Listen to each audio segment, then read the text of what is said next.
I opened the email at 9:47 p.m.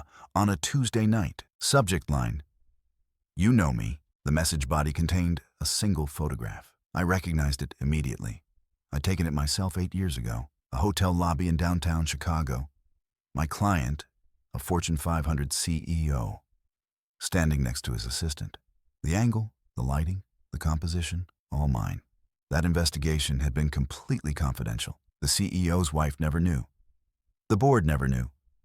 No one knew except me, the CEO, and my partner. Below the photo, one sentence, 200,000, 72 hours. Or his wife, the board, and the Wall Street Journal get this photo, double asterisk. The email address was anonymous, encrypted, no signature. I stared at the screen for a long time. 2 days later, another client called. Then another, all of them being blackmailed. All of them from cases I'd worked years ago. 6 clients. Cases ranging from 8 to 15 years old. My case files were locked in my vault. Only I had access, or so I thought. I pulled up my security camera footage.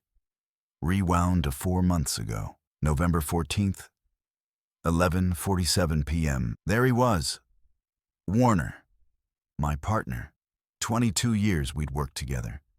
Standing in front of my vault, the camera angle caught him just before he disabled it. In his hand, a USB drive. My name is Sullivan Hale. I'm 52 years old. I'm a private investigator in Chicago. For 22 years, I ran a detective firm with Warner Beck. High-profile cases, corporate espionage, infidelity investigations, background checks for the wealthy and powerful. 3 months ago, Warner said he was retiring to Florida. I paid him $450,000 for his share of the business. After I got that email, I discovered the truth. Warner had stolen 380 confidential case files. And now, from Florida, he was blackmailing my clients one by one. He'd already collected $1.8 million. I met Warner Beck in 1992. We were both working for a large investigation firm in Chicago, the kind that did insurance fraud cases and workers' comp surveillance. Boring work, low pay. Over beers one night, Warner said, "We should start our own firm, go after the high-end clients, corporate, legal, people with real money and real problems." I liked the idea. In 2002, we opened Hale and Beck Investigations, rented a small office in the Loop, built our reputation case by case. Warner was good at sales. Smooth talker. He'd land the clients, negotiate the fees, handle the contracts. I was the field guy. Surveillance, interviews, evidence gathering. It worked. By 2010, we'd moved to a bigger office. By 2015, we had 2 junior investigators working under us. By 2020, we were billing $1.2 million a year. Our client list was impressive. CEOs suspected of embezzlement, spouses suspected of affairs, companies investigating employee theft, wealthy families doing background checks on potential business partners. Every case was confidential. Every file was locked in my vault, a fireproof safe in my private office. Only I had the combination. Warner handled client relations and billing, but the evidence stayed with me. That was our system. 22 years. It worked perfectly, or so I thought. In October 2024, Warner came into my office and closed the door. "Sullivan, I need to talk to you about something." I looked up from my computer. "What's going on?" "I'm thinking about retiring, moving to Florida. My daughter just had a baby. I want to be closer to her." I was surprised, but I understood. Warner was 51. We'd been doing this for over 2 decades. He'd earned a break. "When are you thinking?" "Soon, maybe end of the year." We spent the next month working out the details. I'd buy out his share of the business. We had it appraised, $900,000 total value. I'd pay him $450,000 for his half. I took out a loan. Warner signed the papers. On December 15th, 2024, we had a small party at the office. Cake, champagne, handshakes. 22 years, Warner said, raising his glass. "Best partnership I ever had." "Same here," I said. He moved to Tampa 3 days later. For the first 2 months, everything seemed fine. I handled the cases on my own. Hired a freelance investigator for backup. Business continued. Then the emails started. The first email arrived on February 18th, 2025. The one with the CEO and his assistant. I didn't respond. I didn't know who sent it or how they got the photo, but I knew the case. Thomas Sterling, 2017. He'd hired me to investigate whether his assistant was leaking confidential information to a competitor. Turned out she wasn't leaking anything, but they were having an affair. I documented it, gave Thomas the evidence. He ended the affair, kept his marriage. Case closed, confidential. Now, 8 years later, someone had that photo, and they wanted $200,000. 2 days after I got the email, Thomas called me. "Sullivan, I need your help. Someone's blackmailing me." "I know. I got the same email." His voice, "How did they get that photo?" "You promised me it was secure." "It was. I don't know what happened. They're threatening to send it to my wife, to the board. If this gets out, I lose everything. Don't pay yet? Let me figure out who's behind this." But before I could investigate, another client called. Rebecca Morrison. I'd investigated her husband for embezzlement in 2019, found proof he'd stolen $2 million from their family trust. She divorced him quietly. No criminal charges. Confidential settlement. Now someone was threatening to expose the evidence publicly, which would trigger criminal investigations and tax audits she'd avoided. "They want $150,000, Rebecca said. "Sullivan, how did this happen?" Then came David Park. Insurance fraud case, 2020. Then came Jennifer Wu. Corporate espionage, 2018. Then came Marcus Green. Custody investigation, 2016. Then came Angela Reyes. Affair investigation, 2021. 6 clients, 6 blackmail emails, all from anonymous senders, all demanding money, all from cases I'd worked. I pulled every case file. They were all still in my vault. Nothing was missing physically, but someone had accessed them, copied them, and I knew who. I sat in my office for hours, going through security camera footage. My office has cameras in the hallway, reception area, and my personal office. The vault is in my office, visible on camera. I started with recent footage and worked backward. Nothing in January. Nothing in December after Warner left. November. I fast-forwarded through weeks of mundane footage. Me coming and going. Junior investigators dropping off reports. Then I saw it, November 14th, 2024. 11:47 p.m. Warner entered my office. The building was closed. He had a key.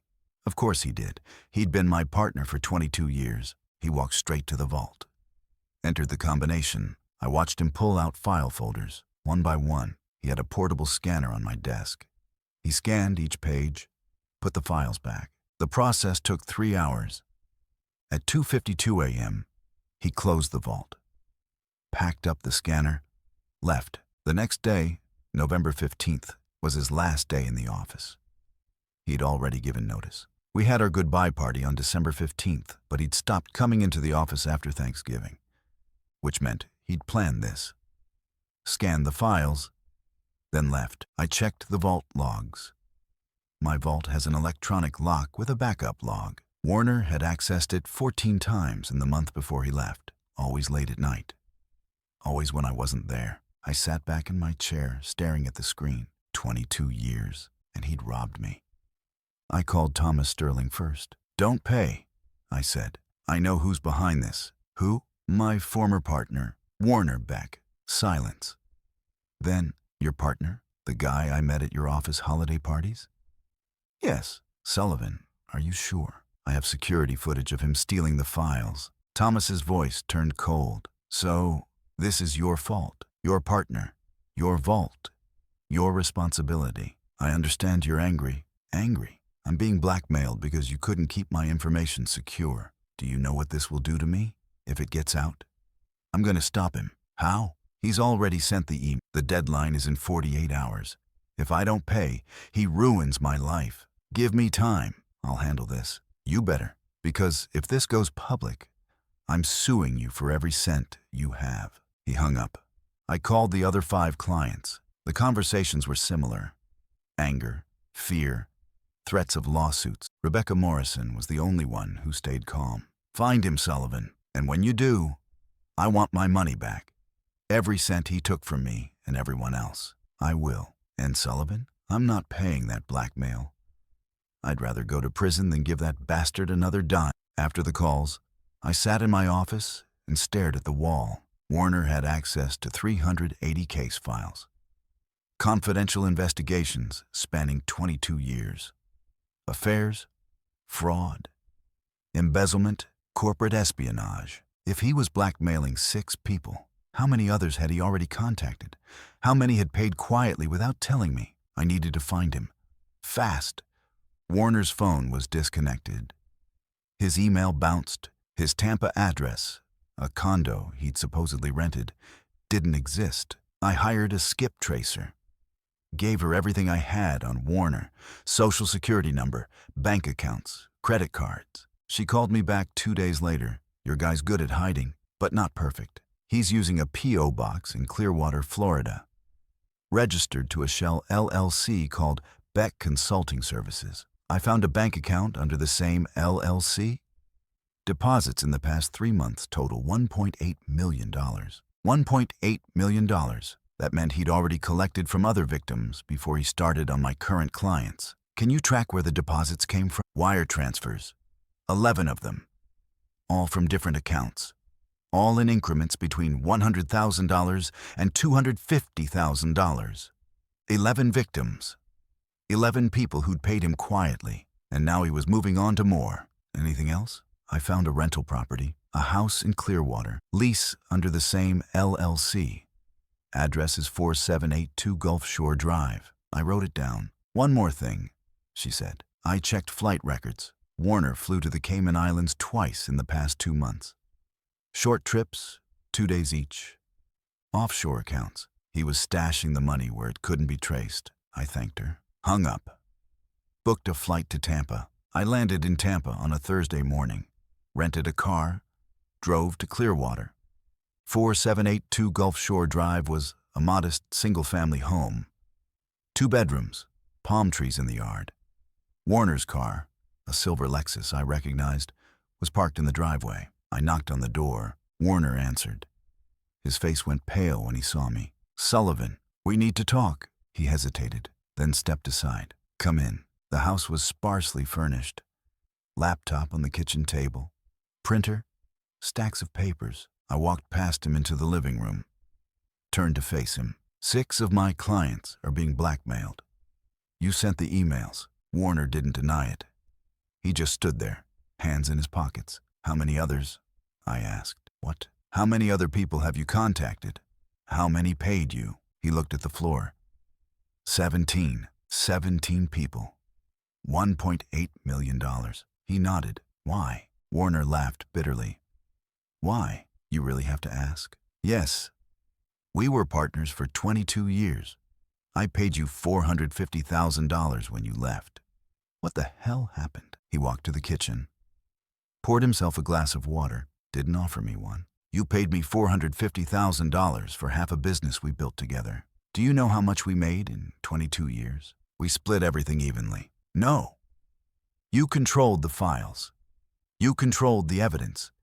You had all the power. I was just the guy who brought in clients and handled paperwork. That was our agreement. Our agreement sucked. I worked just as hard as you. But when we sold, you kept control. You decided how much I got. The business was appraised by an appraiser you chose, who gave a valuation that benefited you. Warner, that's not... And you know what the worst part is?" His voice rose. "I built relationships with those clients. I was the one they trusted. And you kept all the leverage, all the files, all the secrets. Those files are confidential. They were never supposed to be used for what? For making money? That's all they ever were, Sullivan. Leverage, power. You just never had the guts to use them." I stared at him. This wasn't the Warner I knew, or maybe it was, and I'd just never seen it. "You're blackmailing people who trusted us. I'm collecting what I'm owed." "You're a criminal." He shrugged. "Call it what you want. I'm set for life now. The money's offshore, untraceable, and you can't do anything about it. I took a step toward him. I can call the police. Go ahead. By the time they investigate, I'll be gone. And good luck proving anything. The emails are anonymous. The money's laundered. You've got nothing. I have security footage of you stealing the files. So what? I was your partner. I had access to your office. You can't prove I took anything with intent to blackmail. I can say I was reviewing old cases, making backups. It's your word against mine. He was right, and he knew it. Warner smiled. Face it, Sullivan, you lost. I'm done with this conversation. Get out of my house. I stood there for a moment. Then I turned and walked to the door. As I reached for the handle, Warner called out, "Oh, and Sullivan, if you try to warn any of the other clients on my list, I'll release everything publicly. Every file, every secret, every affair, every fraud, every dirty little detail. Your reputation will be destroyed along with theirs." I left without responding. Back in Chicago, I met with my attorney. Explained everything. "Can we prosecute?" I asked. She frowned. "It's complicated. Warner's right about one thing. Proving intent is difficult. He had legitimate access to your office. Unless you can prove he planned the blackmail before he took the files, it's just a civil dispute over business assets. What about the blackmail itself? Extortion is a crime. But the emails are anonymous. You'd need to prove Warner sent them. That requires digital forensics, subpoenas, cooperation from email providers. It's expensive and time-consuming. I have $1.8 million in deposits to a shell company he controls. That's circumstantial. He could claim the money came from consulting work, investments, anything. So he just gets away with it? I didn't say that. But a criminal case will take years. And Warner's smart. He's probably already moved the money through multiple accounts. By the time you get a judgment, it'll be... I rubbed my face. What about my clients? Can they sue him? They can. But again, proving Warner sent the emails is the hard part. And even if they win, collecting is another battle. So what do I do? She leaned back in her chair. You need leverage. Something Warner wants. Or something Warner fears losing. I thought about that. Warner had the money. He had his freedom. What did he care about? Then it hit me. His daughter, Warner's daughter, Emily, lived in Tampa. She was 29, married, with a 1-year-old son, Warner's grandson. Warner had told me during our partnership that Emily was a social worker. She worked with foster children. It was a job she loved. She was proud of the work she did. I hired a local investigator in Tampa to look into Emily's background, not to hurt her, but to understand Warner's world. The investigator called me 3 days later. Emily Beck Sullivan. Clean record.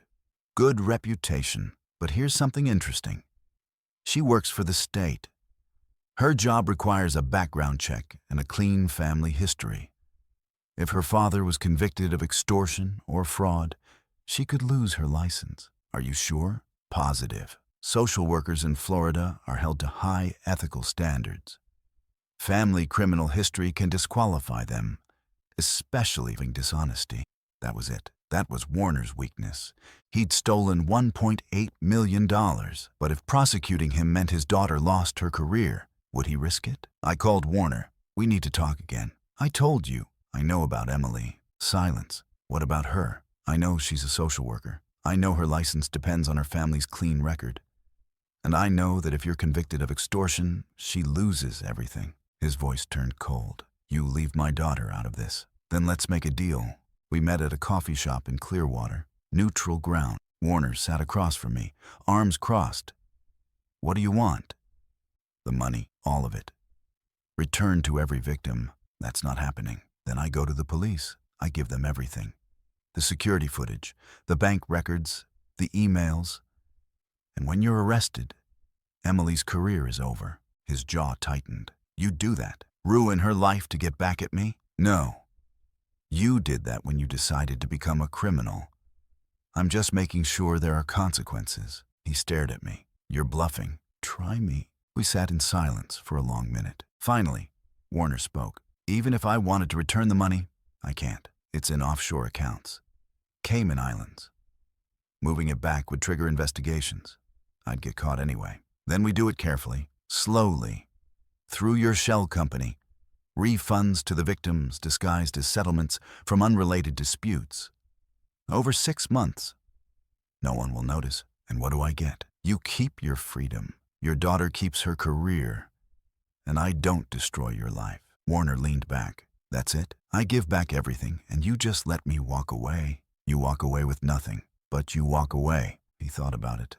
I could see him calculating, weighing his options. Fine, he said finally, but I want it in writing. Immunity from prosecution, a settlement agreement that protects me. Done. It took 7 months. Warner created a fake legal settlement under his shell company's name. Each victim received a wire transfer with a vague explanation. Settlement of disputed consulting fees. Thomas Sterling got his $200,000 back. Rebecca Morrison got $150,000. The other 15 victims, people I'd never even known were being blackmailed, got their money back too. Warner kept detailed records. I verified every payment. By September 2025, all $1.8 million had been returned. Warner closed his shell company, dissolved the offshore accounts. He was back to zero. I met him one last time in Clearwater. It's done, he said. Every cent returned. Now leave me alone. One more thing, I said. I handed him a document. Sign this. It was a confession, a detailed statement admitting to the theft and blackmail. Notarized, legally binding. If you ever come near me, my clients, or my business again, this goes to the state attorney. Understood? He signed it. Didn't say a word. I walked away. Never saw him again. Back in Chicago, I faced my clients.